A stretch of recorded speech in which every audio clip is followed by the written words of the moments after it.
소프트뱅크가 34조 원, 무바달라 18조 원, 애플 1조 원 등씩 투자를 받아서 총 120조 원으로 비전 펀드를 만든 후에 현재 보시는 것처럼 우버, 엔비디아, ARM, 뉴요크, 쿠팡 등에 대규모로 투자했습니다. 그런데 최근 우버가 올해 4월부터 6월 사이 3개월 만에 6조 3천억 원이라는 역대 최대 규모의 적자를 기록하였고, 세계 최대 규모의 공유 오피스 기업인 위버크가 소프트뱅크가 평가했던 가치보다 무려 80% 낮은 수준으로 시장에서 평가받으며 미국 주식시장 상장도 무산된 가운데, 소프트뱅크 비전펀드 1호에 가장 많은 돈을 투자했던 사우디 국부펀드와 무바달라가 최근 손정희 회장이 추진 중인 비전펀드 2호에는 매우 소극적인 투자 의지를 보이면서 위기를 겪고 있습니다. 일본 니혼 게이자와의 인터뷰에서 손정희 회장은 비전펀드의 부진한 평가에 대해 이렇게 말합니다. 아직 실적을 못 내고 있는 것이 부끄럽고 초조하다 라고 솔직한 답변을 털어놓았네요. 미국 증권시장과 심지어는 소프트뱅크의 손정희 회장까지도 비전펀드에 대해 초조함을 감추지 못하고 있는 자세한 이유는 제가 이전에 업로드한 이 영상을 통해서 확인하시면 될 것 같습니다. 손정희 회장은 이번 니혼 게이자와의 인터뷰에서 다소 충격적인 사실을 하나 밝혔는데요. 바로 일본의 공무원이 일본 경제 성장을 멈춘 이유라는 것입니다. 손정희 회장은 그렇다고 해서 공무원이라는 직업이 나쁘다는 것은 아니다. 하지만 일본에서 가장 인기 있는 직업이 공무원이 되었고, 성장하는 산업들의 젊은 노동력이 일하려 하지 않으면 산업 자체가 성장할 수 없다라고 전했습니다. 손정희 소프트뱅크 회장은 왜 일본의 공무원이 일본 경제의 성장을 막고 있다고 하였는지 지금 바로 설명해 드릴게요. 여기 지금 보고 계시는 것이 일본의 국가직 공무원 봉급표입니다. 행정직, 사무직, 의료직 등 공무원 중에서도 업종에 따라 큰 차이를 보이고 있는데요. 1억 1천만 원을 넘게 받는 국장급을 제외하여도 최소 3,500만 원에서 최대 9천만 원이 넘는 평균 연봉을 받고 있습니다. 평균 연령대를 보셔도 대부분 40대로 정말 높은 편이죠. 한때 일본 공무원은 구글이 절대 안 부러운 직업으로까지 불릴 정도였으니 어느 정도로 대우가 좋은지 감이 오실 겁니다. 교육부가 조사한 학생들의 희망 직업 결과를 한국과 비교해서 보시면 확연히 차이를 알 수가 있습니다.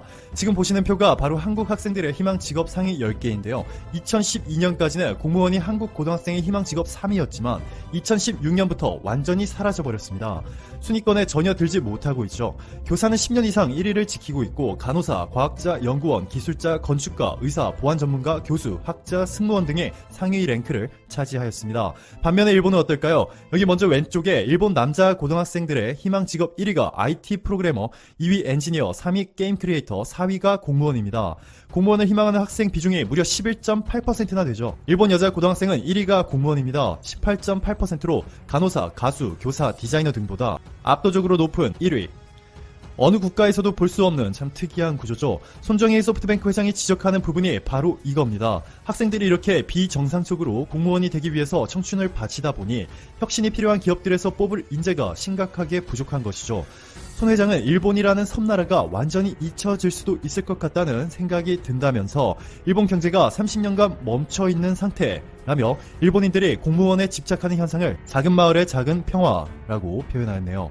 손정희 회장의 일본에 대한 비판은 여기서 멈추지 않습니다. 일본의 기업가를 초식동물로 표현하였는데요. 일본 내에서 안정성만 추구하고 도전적인 정신이 없어졌다는 것으로 해석할 수 있습니다.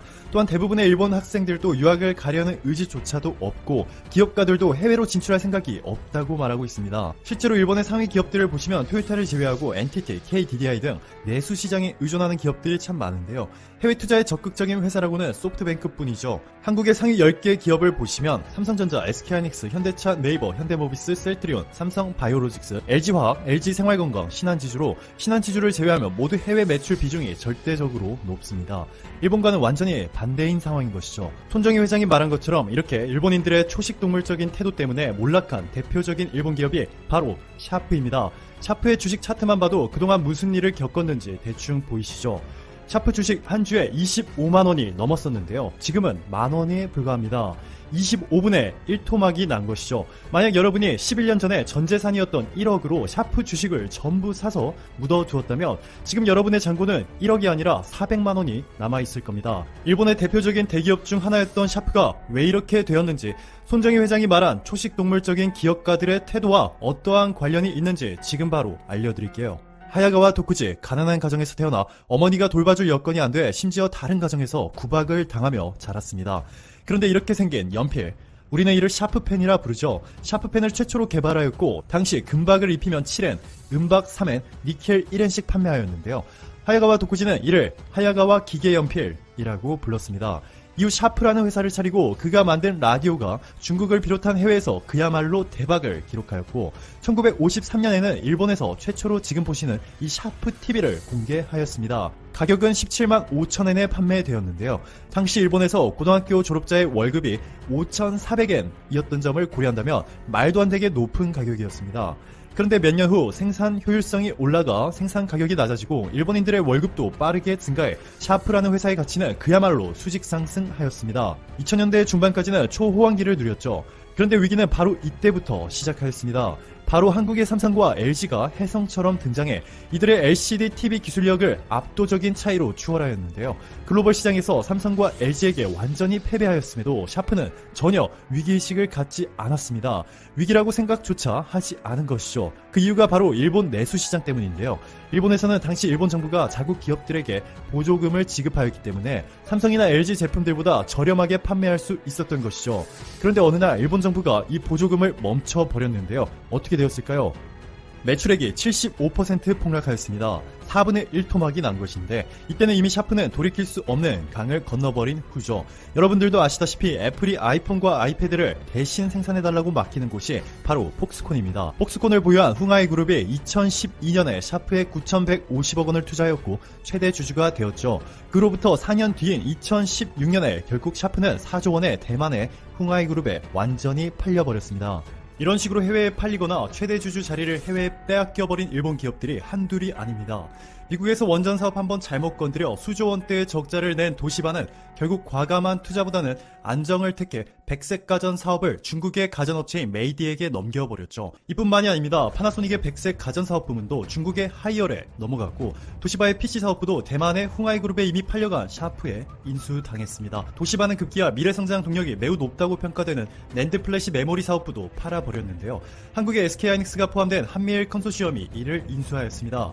SK하이닉스가 매입한 도시바 메모리의 지분은 15% 정도로 약 4조 원을 지불한 것으로 알려졌죠. 임시 기억 장치로 사용되는 D램 메모리 반도체의 경우 지금 보시는 것처럼 삼성이 46%, SK하이닉스가 29%로 한국이 75%를 장악하고 있습니다. 너무 압도적이죠. 전원이 꺼져도 데이터가 사라지지 않는 이 플래시 메모리의 일종인 낸드 플래시 메모리 반도체도 삼성이 35%의 점유율로 1위를 기록 중에 있지만 보시면 도시바가 18%로 2위입니다. 미래산업의 핵심 중에서도 핵심인 반도체마저 포기해버린 것이죠. 손정희 회장의 말대로 일본은 지나치게 안정성만 고집하는 초식동물의 집단이 되어버렸고 더욱 심각한 것은 일본 정치권 리더들이 위기의식조차 가지고 있지 않다는 점입니다. 일본 기업들이 내수시장에서 그나마도 버틸 수 있었던 것은 일본 정부의 보조금이 큰 역할을 하였는데요. 보조금이 중단되었을 때 일본 기업들이 후쿠시마산 농수산물을 안 먹는다며 도쿄올림픽 반대와 후쿠시마 원전 사고의 심각성을 지적하고 있습니다. 일본 도쿄의 수돗물이 방사능에 오염됐다는 주장이 나온 게 처음은 아닙니다. 지난 2017년 일본 NPO 단체인 원자력 자료 정보실과 신주쿠 요요기 시민 측정소는 도쿄의 상수를 조사한 결과 세슘 137이 7.30베크렐 검출됐다고 밝혔으며 일본 모든 지역의 상수도 가운데 가장 높은 수치였습니다. 일본 정부도 후쿠시마 제1원자력발전소 사고 직후 도쿄 인근에 있는 한 정수장에서 기준치 이상의 방사성 물질이 측정됐다고 밝혔는데요. 그는 후쿠시마 원전 사고로 방사능이 누출돼 도쿄의 산과 들까지 오염됐다. 그래서 비가 내리면 방사능에 오염된 물이 상수원에 흘러 들어간다며 하지만 일본 정부가 안전하다라는 말만 하고 일본 언론이 이를 제대로 보도하지 않으면서 방사능에 오염된 수돗물을 도쿄 시민들이 사용하고 있다라고 주장했습니다. 또 그는 후쿠시마 원전 사고 이듬해인 2012년에 도쿄올림픽 야구 경기가 열리기로 예정된 곳에서 열린 집회에 참석했다면서 야구장 주변엔 계엄토가 산처럼 쌓여 있었고 방사능 측정기를 대보았는데 경고를 넘는 강한 부저음이 크게 울렸다고 합니다. 원전 사고 직후 이를 수습하던 노동자가 백혈병에 걸렸다는 얘기도 전했습니다. 최근에 베트남 노동자를 속여 원전 사고 복구 작업을 했다. 도저히 인간이 할 수 있는 일이 아니다라며 일본 사람들도 후쿠시마산 농수산물을 대부분 안 먹는다. 도쿄에 있는 집 근처 마트에 가면 예전엔 후쿠시마산 농수산물이 많았는데 지금은 없다. 도쿄 올림픽보다 중요한 것은 생명이다라고 말합니다. 최근 일본 아베 정권은 후쿠시마 핵참사 이후 어떤 조치나 해결책도 없이 도쿄 올림픽을 개최하고 방사능 오염수를 바다로 방류하는 횡포를 자행하고 있다며 녹아내린 핵연료는 로봇조차 접근할 수 없어 완전 제거가 어렵다. 최소한 10만 년 이상 계속 냉각수로 식혀야 한다. 그런데도 아베 정권은 안전하다는 말만 되풀이한다고 비판했습니다. 원전 방사능에 대한 심각성과 그 후폭풍에 대해서는 1986년에 일어난 체르노빌 원전 폭발 사고를 통해서도 우리가 잘 알 수 있습니다. 체르노빌 원전 사고 당시에는 사망자가 31명이었으나 이후 5년간 무려 7천여 명이 사망하고 70여만 명이 치료를 받았습니다. 국제 원자력 사고 등급 중 가장 심각한 수준인 7단계를 기록한 원전 사고는 역사상 체르노빌과 후쿠시마 둘뿐입니다. 이처럼 지구상 가장 치명적인 사고였다는 공통점에도 불구하고 사고 후의 대처는 정반대입니다. 체르노빌 원자로는 단계적으로 폐쇄돼 2000년에 발전소 자체가 영구 폐쇄됐지만 일본은 사고 직후 원전 제로를 선언하고 잠시 원전 가동을 중지했을 뿐 2012년 아베 정권은 원전 재가동 정책을 추진했습니다. 후쿠시마 지역의 미성년자 갑상쇠만 발생률이 타 지역의 12배에 달한다는 국제환경역학회의 경고에도 일본